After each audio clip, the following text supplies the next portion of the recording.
평소에 이야기를 많이 하시던 네. 정말로 그 아파트 투자는 사이클이다. 그렇죠. 그게 이 책의 제목입니다. 네. 그리고 제가 양해 말씀을 좀 드려야 될 네네네. 게 제 얼굴을 자세히 보시면 예. 약간 뭔가 좀 평소와 다른 네. 느낌이 날 수도 있거든요. 아, 약간 부어 있습니다. 예. 그래서 혹시 오해하실까봐. 뭐 맞았다고 오해할까 그렇죠. 봐. 필러나 뭐 이런 거 맞은 게 아니고 제가 월요일 날 발치를 했는데 아, 어제에 사람이 아닌 몰골로 팅팅 부었다가 지금 이거 나오기 위해서 얼음질 밤새도록 하고 진짜로? 가라앉히고 지금 왔는데 약간 부어 있는 아니, 근데 상태거든요. 그 자연 보톡스 효과가 나는 거잖아요. 약간 그래서 얼굴도 더 좋아 보이고. 네. 일단 주식 시장에다가 좀 많이 비유하셨더라고요. 네, 맞습니다. 아파트 투자를. 네. 그 어떤 뭐 이유가 있으실까요? 일단 주식 투자자들이 굉장히 많은데 네. 근데 주식 투자를 주로 하시는 분들이 부동산에 관심을 안 두는 분들도 꽤 많더라고요. 그렇죠. 근데 저도 옛날에 젊었을 때 그랬었거든요. 젊었을 때 20대, 30대 때 이제 주식 투자를 할 때 네. 부동산 투자하는 사람들이 이해가 안 됐었어요. 아, 그러니까 제 느낌으로는 이게 비슷할지는 모르겠는데 네. 주식은 좀 결과가 빠르고 내가 감당하게 할 수 있다라는 느낌이 드는데 네. 부동산은 금액도 많이 들어가고 굉장히 느린 느낌. 네. 이게 있다 보니까 주식을 먼저 접한 분들은 부동산으로 넘어가는 게 깝깝한 느낌이 많이 들 거다라는 그렇죠. 생각이. 그래서 이렇게 주식하다가 부동산으로 이렇게 넘어가기가 어렵지 않나 이런 생각이 많이 들었거든요. 그런데 문제는 이제 사실 다 돈을 벌기 위해서 하는 거잖아요. 네. 근데 이제 수익률이나 돈을 버는거나 이런 걸 나중에 결과적으로 보면 네. 부동산이 훨씬 좋다라는 거죠. 제 기준으로. 그렇죠. 근데 사실 대부분의 사람들이 아마 그럴 거 왜냐면 부동산으로는 10명 중에 한 7, 8명이 돈을 벌 수 있다면 네네. 주식은 10명 중에 진짜 한두 명이 그렇죠. 벌거든요. 네. 진짜 어렵습니다, 사실은. 그래서 가능하면 주식 투자하시는 분들이 이제 공부 많이 하시잖아요. 네. 그럼 그 공부했던 거를 부동산하고 많이 다를 거라고 생각하시는 분들도 많거든요. 근데 굉장히 비슷한 게 많아요. 그리고 약간 다른 측면들도 있고 그런 것만 어느 정도 구별하면 충분히 부동산 투자를 쉽게 접할 수 있겠다라는 측면에서 이제 이 책을 만들었어요. 부동산 투자를 부추기시는 것처럼 들립니다만 그거는 아니고 네, 그렇죠. 공부하는 책이니까. 네네. 그리고 이 책의 프롤로그가 딱 이렇게 시작을 합니다. 저는 하락론자가 아닙니다. 그렇죠. 지금 제가 이제 주로 부동산에서 하락 얘기를 많이 하니까 조금 또 일찍 하셨고. 네네. 네. 그러니까 지금 좀 저를 늦게 아신 분들 같은 경우는 저를 하락론자로 알고 계신 분들이 많을 거예요. 네네네. 예, 근데 제가 2019년에 이제 폭등을 강하게 얘기하면서 욕을 바가지로 얻어먹었었고, 네. 그 다음에 심지어는 책도 폭등장이 온다. 네, 폭등장이 이런 책을 썼고. 뒤에 어디 있는데? 예, 네. 아무튼. 네. 그래서 그 예전에는 어떻게 보면 상승론자. 였다가 네. 갑자기 작년 말부터 변절을 한 이제 하락론으로 변절을 한 이상한 사람. 그래서 네. 하락론자, 상승론자가 아니라 사이클론자다. 그렇죠. 저는 이제 사이클을 어느 정도 부동산 사이클을 이해를 이제 하고 있기 때문에 네. 이제 폭등이 아닌 2019년 같은 경우는 약간 침체되어 있는 상황이었거든요. 네. 그래서 전문가들도 계속 하락을 점치는 분들이 더 많을 때였어요. 그래서 이제는 이제 하락으로 가는 분위기다. 이럴 때 제가 폭등을 얘기했을 때 많은 분들이 공감하지 못했거든요. 네, 네. 근데 그때 저는 폭등할 거를 확신을 가지고 얘기를 했던 거고, 그래서 이제 진짜 폭등이 왔었던 거고, 그 다음에 작년 말까지 이제 작년 말쯤에 상승 분위기가 계속 이어지고 있을 때, 네. 제가 이제 하락으로 전환할 것이다. 라고 얘기하면서 실거주도 사지 마라. 팔 수 있으면 팔아라. 지난번에 저희 나오셔서도 네. 1주택 그래도 살고 있는 집 갖고 계신 분들은 어떻게 조언해 주시겠어요? 질문하니까 네. 팔 수 있으면 팔아라. 그렇죠. 팔 수 나와서 있으면 제가 파는데 사실 쉽지는 않을 거다. 그렇죠. 이런 얘기를 했었거든요. 그러면서 이제 그게 저도 확신이 있으니까 그냥 우연히 맞춘 게 아니고 네. 어느 정도 확신이 있으니까 이제 요즘은 이런 그 유튜브나 이런 공식적인 자리에서 인터뷰한 것들은 박제된다고 하잖아요. 그쵸. 네. 그래서 옛날에 했던 얘기라고 해서 그냥 사람들이 다 잊고 이러는 게 아니고 이제는 기록으로 남기 때문에 제가 이제 섣불리 얘기해가지고 이제 제 오점을 남길 수는 없으니까 어느 정도 확신이 있으니까 얘기를 했던 거. 옛날에 뭐 지상파 방송 같은 경우에 그냥 공중으로 전파가 날아가면 그만이었는데 예. 이제는 그게 다 이제 기억에 남고 많은 사람들이 또 캡처도 해두고 막 이러다 보니까 그렇죠. 그러면은 저기 시장 얘기부터 하는 게 나을까요? 네, 지금 약간 근데 이제 1주택자 팔 네. 수 있으면 팔아라. 네. 계속 이제 몇 달 전부터 이야기를 하셨는데 네. 지금은 팔고 싶어도 못 파는 그렇죠. 상황이잖아요. 네. 팔고 싶어도 안 팔려요. 예. 근데 모르겠습니다. 이거는 각자의 판단이긴 합니다만 나는 그래도 팔고 싶어요. 네. 이 집을 네. 혹시 그런 분들한테 이렇게 하면은 그래도 좀 팔 수 있다. 네. 좀 매도가 가능. 물론 그걸 뭐 반 가격에 내놓으면 당장 이러면 팔리겠습니다만 그렇죠. 예. 조금 현실적인 조언을 좀 해주실 수 있을까요? 일단 첫 번째는 시기를 잘 선택을 해야 되는데요. 네. 그게 뭐냐면 자기가 가지고 있는 아파트에 속한 지역들이 네. 무조건 이렇게 하락장에서 그냥 주구장창 하락만 하진 않아요. 반등을 주기도 하거든요. 네. 오를 때도 마찬가지예요. 오를 때도 상승만 주구장창 했던 게 아니고 오르다가 멈췄다가 아니면 약간 조정을 받기도 하고 그러면서 이렇게 계속 상승을 하거든요. 네. 그러면 하락할 때도 하락하다가 반등을 약간 줬다가 다시 하락하고 이런 거를 반복을 하는데 네. 여기에서 이제 힌트를 얻으시면 됩니다. 반등을 줬을 때 파는 게 가장 좋죠. 그럼 그 반등이 어떻게 해서 나오는지를 좀 이해하면 쉬워요. 네. 대부분의 반등은 조정이나 반등은 정부의 정책에 의해서 생기거든요.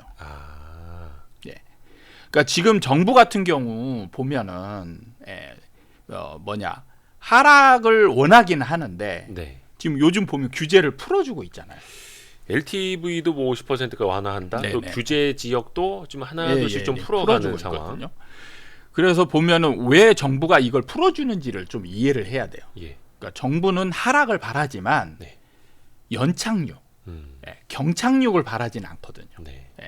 그리고 이번 정부는 좀 특이하게 하락이란 얘기를 좀 대놓고 얘기하거든요. 특히 지금 현재 국토부 장관이 네네. 뭐 더 떨어져야 된다 뭐 얘기하고 근데 있고. 다른 정부 같은 경우는 하락 얘기도 안 해요. 안정이란 얘기를 합니다. 안정. 네, 네. 그래서 정부는 가장 추구하는 시장에서 가장 추구하는 게 뭐냐면 안정이에요. 안정. 어허. 그래서 하락을 좀 심하게 한다 싶으면 다시 이 심하게 하락하는 거를 어느 정도 안정으로 돌리려면 뭔가 규제나 이런 것들을 풀어줘서 시장에 약간 활기를 불러일으킬 요인들을 만들어 정책을 그렇죠. 내놔야 되는 네. 거죠. 그러니까 지금 그래서 규제를 지금 풀어주는 거예요. 네. 그러니까 경착륙을 막기 위해서 안정적인 하락으로 만들기 위해서 규제를 풀어주는 거예요. 그렇죠. 근데 이게 규제를 풀어주는 정도에 따라서 효과가 아예 없을 수도 있고요. 네. 약간의 반등을 줄 수도 있어요. 그러면 이제 반등을 줄 때 기다렸다가 반등을 줄 때 그때 이제 매도를 하는 게 가장 좋은 타이밍이 될 수 있어요. 근데 여기서 제가 이제 의문이 드는 게 네. 주식 같은 경우에도 그런 얘기 하거든요. 반등 나왔을 때 조금 정리하시라 막 이런 전문가들이 네, 막 네, 이야기를 하는데 네. 아파트 같은 경우에는 주식처럼 네. 내가 이렇게 몇 호가 이렇게 내놨다고 해서 그게 바로 거래가 체결되고 이게 아니라 네. 거의 막 한두 달 전에 내놨어도 잘 거래가 안 되고 막 이렇잖아요. 네, 맞아요. 근데 그럴 때 반등이 나올 때 팔아야 된다는 거 그럼 어떻게 해야 되는 건지. 가만히 계시면 돼요. 네. 이게 네. 그 사람들이 어떻게 반응하냐면 네. 반등이 나오잖아요. 예. 그럼 매도자들이 어떤 행동을 하냐면 매물을 걷어들이고 호가를 또 올리고. 올려버려요. 그러니까 약간 반등하면 여기서 그러니까 선택을 사람이 왜 그런 행동을 하냐면 여기서 자기의 행동 하나에 따라서 집값은 최소 1,000만 원, 2,000만 원. 그죠 한호가가. 많게는 뭐 5,000만 원 이렇게 움직여 버린단 말이에요. 그쵸, 그럼 그쵸. 내가 여기서 어떤 선택을 하느냐에 따라서 이 1,000만 원, 2,000만 원, 5,000만 원 이런 게 순식간에 결정이 된단 말이죠. 그렇죠. 그 팔릴 것 같으면 여기서 만약에 순식간에 팔려버렸어요. 네네네. 그런 다음에 누군가가 내가 팔린 가격보다 한 2, 3천 오른 가격에 팔면 배 아프죠. 아마 이분 미칠 것 같을 거예요. 아, 그건 누구나 그렇죠. 그러니까 인간이라면. 이런 네, 네. 분위기가 형성이 되면 살짝 뭔가 거래가 된다. 이런 분위기가 되면 누구나 조금씩 한번 조금 살짝이라도 올려볼까? 이런 마음을 먹게 된다는 거예요. 그리고 다른 사람도 호가 올릴 때 내 거는 그대로 있으니 이게 먼저 팔릴 수가 그렇죠. 있고. 네. 이게 중요한 게 호가를 다 같이 올리잖아요. 그럼 매수자들이 쫓아와서 사질 않아요. 아, 또 계속 갭만 벌어져 있고 네. 팽팽하게. 네. 그냥. 그러니까 매수자는 어허. 매수자의 입장을 잘 이해를 해야 되는 게 뭐냐면 네. 매수자는 지금 하락 분위기로 가고 있는 상태를 이제 바라고 그렇죠. 인정하고 있는 중이에요. 난 더 싸게 살 거여서 여기다 걸어 놓는 거죠. 그렇죠. 그런데 이제 반등 분위기가 나오니까 네. 아 이제는 좀 올라갈 수도 있겠다. 그러면 뭐냐면 이 사람은 싸게 사서 이제 어느 정도 정상적으로 갔을 때의 시세 차익을 바라는 거잖아요. 예. 그러면 호가를 미리 올려버리면 내가 팔고 싶은 가격에 사야 되는 상황이 벌어지는 거죠. 그럼 시세 차익이 거의 안 생기는 상황이 된단 말이에요. 그러면 이분 입장에서는 사봤자 별 이득이 안 생기죠. 그렇죠. 그럼 사는 의미가 없어지는 거예요. 난 더 기다려 볼래. 뭐 이럴 그렇죠. 수도 있고. 차라리 그냥 기다리는 게 더 급매물이 나오지 않을까. 예, 이렇게 이제 기다리게 되는 거죠. 그러니까 부동산 뭐 중개업소 사장님이 소개를 해줬는데 그 양반 호가 올린대요? 아 그럼 딴 거 알아봐 주세요. 그렇죠. 다음에 이렇게 올게요. 되는 거죠. 예. 그러니까 매수자가 적극성을 좀 띠면서 협상할 수 있는 여지를 둬야 되는데 그 여지마저 없애버리는 상황이 된다는 거죠. 그게 바로 이제 반등 시점에 내가 팔고 나서 다음에 좀 높은 거래가 이루어지더라도 그거에 너무 일희일비하거나 이렇게 하지 말고 그냥 그때 내가 내놨던 가격에 가만히 있으면 매수자가 찾아왔다는 연락이 올 거예요. 그러면 이제 그때 하시면 되는 거예요. 찾아오기라도 하면 다행인데 요즘 그렇죠. 시장 분위기 봤을 때. 그러니까 반등 분위기가 되면 찾아오는 손님이 있어요. 아 반등 분위기가 되면. 네네. 매수자들이 지금은 아예 없잖아요. 네. 그럼 정책이 좀 뭔가 매수자한테 뭔가 이제 매수 여력을 주는 그런 정책들이 나오면 매수자리 움직이거든요. 그럼 그런 분위기가 이제 부동산을 통해서 분명히 전달이 될 거예요. 그럼 이때 욕심 부리면 안 된다는 거죠. 진짜 팔 생각이었으면. 그렇죠. 근데 대부분은 팔려고 시도하다가 다 대부분 접죠. 호가를 올려버린다는 거예요. 이게 사실 그 악마는 디테일에 있다고. 네. 이 디테일은 호가를 보고 있으면 사람 미치는 겁니다. 네네. 이게 주식이든 부동산이든 이제 호가를 보는 순간. 그 다음에 이제 또 파는 약간의 이제 뭐 일종의 노하우나 네, 네. 이런 것들이 있다라면 이제 부동산을 잘 이용을 하셔야 돼요. 중개업소. 그렇죠. 예. 중개업소에 다 중개업소라고 해서 다 똑같은 사람이 아니거든요. 네. 왜 그러냐면 이게 매수자와 매도자가 서로 생각하는 게 많이 다르거든요. 네. 그러니까 매수자는 싸게 사고 싶고 그렇죠. 매도자는 비싸게 팔고 싶어 네. 한단 말이에요. 네. 그거를 중간에서 조율하는 사람이 바로 중개업자인 거예요. 네. 그러니까 중개업자가 가서 상담을 해보면 굉장히 소극적인 중개업자가 있어요. 그냥 주는 가격, 네. 그냥 찾아오는 사람이 바라는 가격, 그 가격에만 뭔가 이렇게 내놓는 그런 분들은, 이런 분들은 나중에 이 사람들의 감정을 잘 모르기 때문에 중간 갭을 좁혀주는 역할을 못 하거든요. 그럼 거래가 안 일어나요. 근데 경험이 많고 사람의 심리를 잘 아는 부동산들을 보면 갭이 좀 벌어져 있는 그 사람들을 점점 좁힐 수 있게 사람의 감정을 자극하지 않으면서 예를 들면 보통 이제 현장에서 네. 그 상가 거래할 때 정말 많이 쓰는 수법인데 네. 이제 극단적으로 나타나는 기법이거든요. 네. 매수자와 매도자들을 절대 못 만나게 합니다. 만나게 하면 네. 약간 서로 왜냐하면 갭이 많아요. 차이가 예, 권리금을 책정을 네. 할 때 네. 서로 바라는 금액 차이가 굉장히 크거든요. 그러면은 이거를 어떻게 하냐면 팔고 싶어하는 사람은 높게 받고 싶어 하잖아요. 네. 그럼 이거를 이제 계속 설득 작업을 통해서 낮춰야 돼요. 그렇죠. 낮추고 사고자 하는 사람은 또 설득을 해서 높여야 돼요. 그렇죠. 이 높이는 과정에서 서로 만나는 상황에서 얘기를 하면 서로 그 과정을 알잖아요. 그럼 양보를 안 하게 돼요. 그래서 안 만나게 한 상황에서 겁을 주고 매도자한테는 겁을 줍니다. 네. 그리고 시간을 굉장히 타이트하게 주는 거예요. 저 사람 지금 딴 데 간대. 그렇죠. 딴 이런 동네 식으로 간대. 하면서 자, 이분이 지금 얼마면 살 것 같다면서 조금 낮추게 만드는 거죠. 그러면 이분이 고민하다 30분만 줄게요. 고민하시고 결정하세요. 2천만 원만 하락하면 살 것 같아. 살 것 같아요. 그럼 이분이 고민하다 그럽시다. 그래도 갭이 있어요. 그 가격에 이 사람은 절대 살 사람이 아니거든요. 그래도 갭이 있는데 그럼 이 사람한테 가서 자, 저 파는 사람한테 지금 어느 정도 해서 해놨는데 그 너무하지 않냐. 지금 장사도 잘 되고 이렇게 해서 하는데 너무 싸게 살려고 하면 이 사람 이제 포기할 수도 있다. 그러면서 조금 업을 시켜야 되는 거죠. 그러면서 한 번 더 조율하고 가서 약간은 갭이 또 있는 거를 또 조율하고 하면서 맞춰야 되거든요. 이런 어려운 역할을 하는 게 중개사예요. 지금 이런 상황에서는 이런 역할을 할 수 있는 부동산이 거래를 시킬 수 있습니다. 근데 이런 부동산을 어떻게 아느냐? 가서 상담해 보면 대충 느낌이 옵니다. 왜냐하면 상담을 해보면 굉장히 소극적인 얼마에 파시겠어요? 그 가격이면 절대 못 팔아요. 딱 그러고 그냥 잘라내는 사람도 있는 반면에 이런 반면에 있는데 얼마에 파시겠어요? 그러면 상황을 막 얘기를 하면서 지금 이 가격에는 제가 이제 받아주겠는데 손님 오시면 약간의 조율이나 좀 생각을 내고 생각을 하셔야 됩니다. 뭐 이런 식으로 여지를 남겨놓는 거죠. 그리고 이제 손님이 오시면 적극적으로 좀 고민을 하시고 이제 매도하는 사람한테는 약간 겁을 주게 되죠. 지금 시장 상황이 굉장히 안 좋아요. 매수자들이 아무도 없어요. 뭐 이런 식으로 나한테는 기분 나쁠 수 있어요. 근데 그런 사람은 결국에는 매수자한테도 상황을 아주 매수자는 지금 하락 상황이니 급매물만 바랄 거 아니에요. 네. 그런 사람한테 가격을 올리게 만들어줘야 되거든요.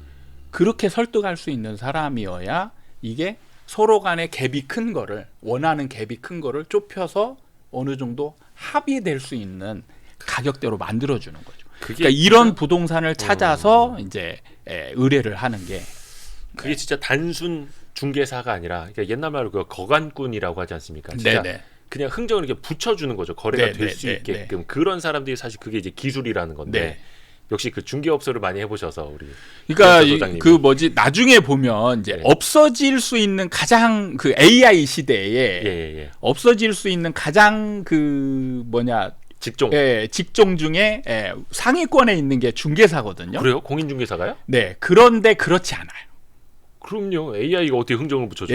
이 흥정이라는 걸 사람들은 잘 모르는 거예요. 그냥 거래만 있어 사람들이 그냥 알아서 찾아가면 되는 그렇죠. 줄 알고. 그런 거라고 생각해서 중개사가 그냥 아무 일도 안 하고 거의 소개만 해주는 직업으로 쉽게 먹는 수수료를 쉽게 먹는 직업으로 인지하고 있는 분들이 많은데 물론 그런 시장 상황도 있습니다. 정말 쉽게 먹는 시장 상황도 있어요. 그런데 지금 같은 상황에서는 진짜 많이 구별이 됩니다. 능력 차에 따라서 어떤 데들은 지금도 계약을 쓰고 있는 데가 있고 어떤 부동산은 1년 내내 올해 지금 벌써 11월이잖아요. 매매 계약을 한 건도 못 쓴 부동산들이 수두룩해요. 그거는 진짜 그 공인중개사의 역량에 따라서 그렇죠. 본인이 얼마나 흥정을 잘 붙이는지. 야, 그게 진짜 기술인데. 그러니까 이 두 가지 정도를 어느 정도 좀 고려하면 조금 파는 데 도움이 되지 않을까 이런 생각을 해봅니다. 그러니까 저도 그 몇 번 그렇게 공인중개 사무소를 이용을 해 보니까 확실히 이렇게 보이더라고요. 약간 저 아주머니가 약간 좀 얄미울 정도로 뭔가 좀 막 흥정을 잘 붙이는 것 같은데 또 거기 가면은 또 내가 원하는 시기에 빠르게 거래는 돼요. 그렇죠. 그런 분들을 찾아가라. 좋습니다. 그러니까 나를 약간 기분 나쁘게 할 수 있는 사람을 찾으셔야 돼요. 그게 기분 나쁘다라고 하면 안 됩니다. 그게 바로 거래를 만들어주는. 그렇죠. 그러니까 지금처럼 거래가 없을 때 특히. 야, 이거 진짜 중요한 겁니다. 그러니까 요즘에는 집을 사려고 이렇게 계약금 걸었다가도 또 취소하시는 분들도 있다 하더라고요. 집값이 계속 떨어지니까 차라리 내가 계약금 손해 보고 말지 막. 이게 항상 반대 상황도 있었던 게 상승장에서 팔았다가 팔았다가 매도자가 계약 취소하고 위약금 물어주고 다음에 파는데 더 비싸게 팔고 그렇죠. 이런 상황들이 이제 벌어졌는데 하락장에서는 반대로 이제 매수자가 계약했던 걸 취소하고 뭐 이제 위약금 그 계약금 걸어놨던 거 날리고 이런 상황들이 벌어지는 거죠.